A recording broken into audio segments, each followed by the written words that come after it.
Who's got more to lose? It ain't working, Chris. See Who's these got more antics, to yeah? lose? I got your number. I won the fight. I got your number, I don't need Chris. to be here. I got your number, Chris. You got my number? I got your number, Chris. See all these antics and all that. Well done, you got in my head first time round. Well done to you. It's not antics. Well done to you. It's the ain't fight working. game. Ain't working. It's the fight game. Ain't working. See these mind games that you try and do? And you're learning. This is where he's got to revert back in the to. job. This is where you got to revert back to try and get under my skin. Truth. Say what you like. just Say what telling you the like. truth. I'm going to systematically beat you.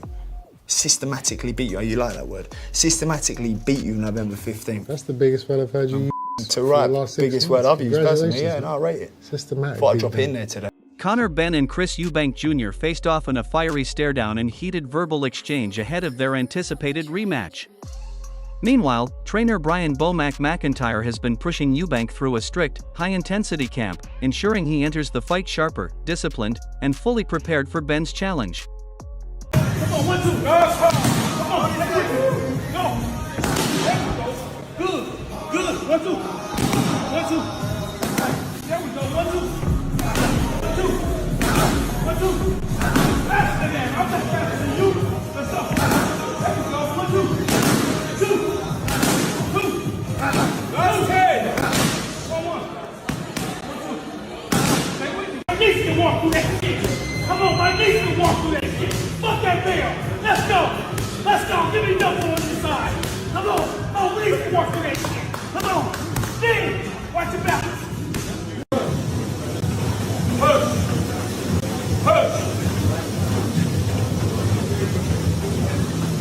Let's go, G. On the other hand, Conor Benn isn't backing down, bringing the same fiery determination and relentless drive that have fueled his rapid rise in boxing.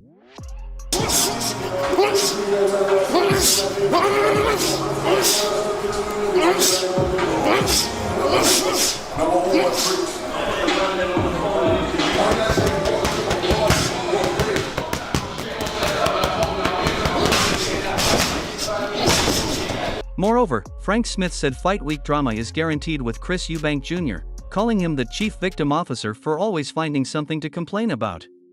Of course there's going to be fight week drama, of course there's going to be drama. He's the king of drama. He's the chief victim officer, I'll call him. Chief victim officer? No, but he's a victim, isn't he? Everyone's done him dirty in life, and it's at some point in life you have to look at yourself rather than blame everyone else. Chris is very good at blaming everyone else. Oh, this promoter, that promoter, this, that, the other. Well, sometimes look in the mirror, because we've had great relationships with fighters for 15 years. We've promoted the biggest British name and one of the biggest global names of the sport since his debut all the way through. Sometimes you have to go, actually, is it me? Am I the problem?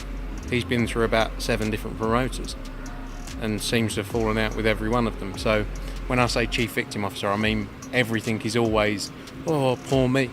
Fight week, he loves drama, that's what he does. But he's great at it. It's part of the game, isn't it? He's a showman. So it's what it is. Furthermore, Joe Gallagher said that after their first fight, Chris Eubank Jr. admitted he was surprised by Conor Benn's punching power and may have underestimated him going in. I think at Eubank, he said afterwards, straight after the fight, he was surprised at how hard Conor Benn punched. He was surprised with a lot of things with Conor Benn, and maybe he overlooked him, and maybe that's why now he's brought Bomac back into the cart, because he's given him the respect. I know we won last time, that he deserves this time, and by bringing them people on board, he's got to be serious about it. Conor Benn can only grow with confidence from that he went in there, he had moments, and it was just experience, big stage, big fight, adrenaline. That cost him the fight. I still think Eubank will still win. Will it be a closer fight?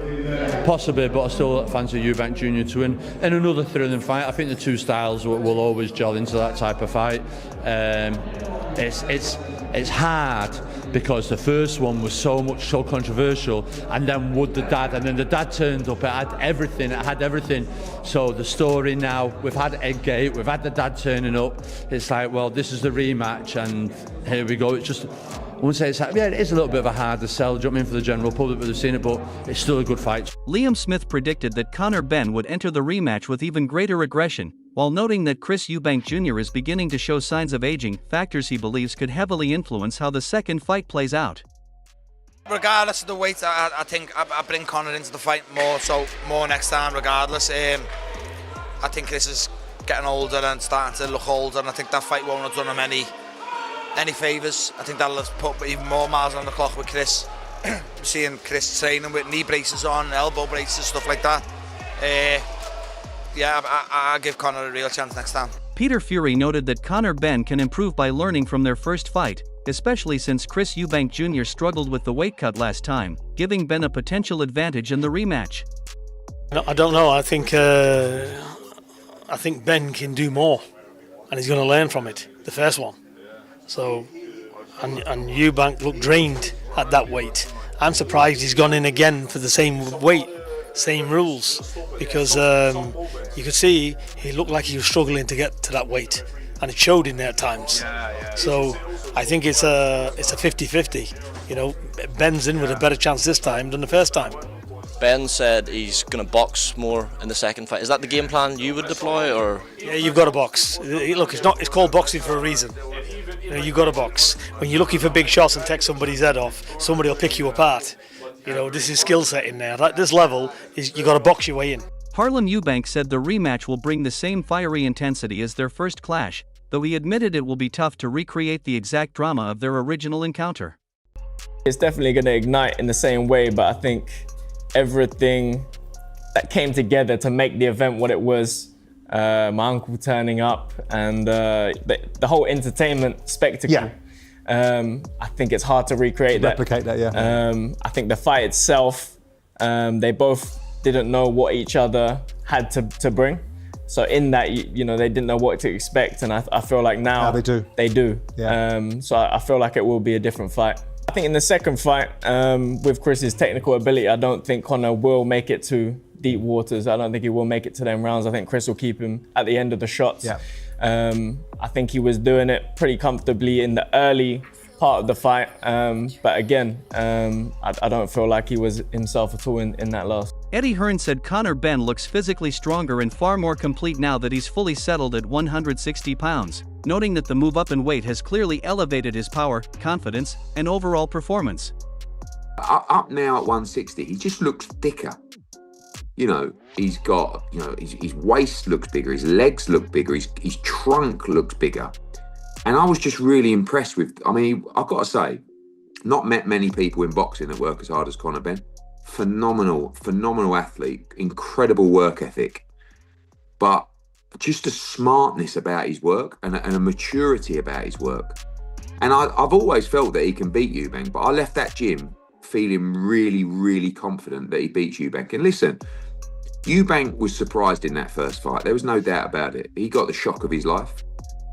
And he will be working very hard with Bomac and the team. And I expect a better Chris Eubank. But Conor was poor last time. He knows that. Tony knows that. Like, he can be so much better than that. And I really believe he's going to get this performance right. I really believe he's going to win the fight. Tim Bradley believes Conor Benn has the power to stop Chris Eubank Jr. in their rematch, but stresses that smart strategy will be the deciding factor. He says Benn must stay disciplined, pick his moments, and avoid unnecessary risks if he wants to secure a definitive victory. Knock him out. Conor Benn can knock him out in the rematch. Oh yeah. Couple things he gotta do though. You know, boxing one-on-one, man, when you're fighting a taller guy, you never want to step back in straight lines. You want to exit the sides. He stepped back in straight lines. He allowed Eubank to extend with those long arms, so he's getting caught on the end of his shots a lot of the times. Another thing, early on, got too reckless. You got to be more reserved, my man. Act like you've been there before. You got to control those emotions. All right, a lot of swinging, a lot of wild swinging, a lot of energy wasted early that you could have had on the back end and you could have finished stronger, but you didn't. You waste a lot of energy swinging that air. Mad, intense. Hey, controlled aggression. That's what it got to be, Conor Benn. Controlled. Another thing. Straight punches. Straighten your shots out, man. You had a lot of success when you was letting those punches just fly right from the chin. 1-2, right down the middle. Yeah, you was landing that right hand. See, there's a big mistake that a taller guy makes, like Eubank Jr. And what he does is he throws a jab from mid-range. That's a big no-no. You can't be doing that. He throws a jab from mid-range. Even when he got the range and the height and the reach, he's still stepping in, closing the gap. And that's the perfect opportunity for Conor Benn to load up with a big right hand. He did it occasionally. He caught him with it. Yes, he caught him with it. However, a lot of wide shots over the top.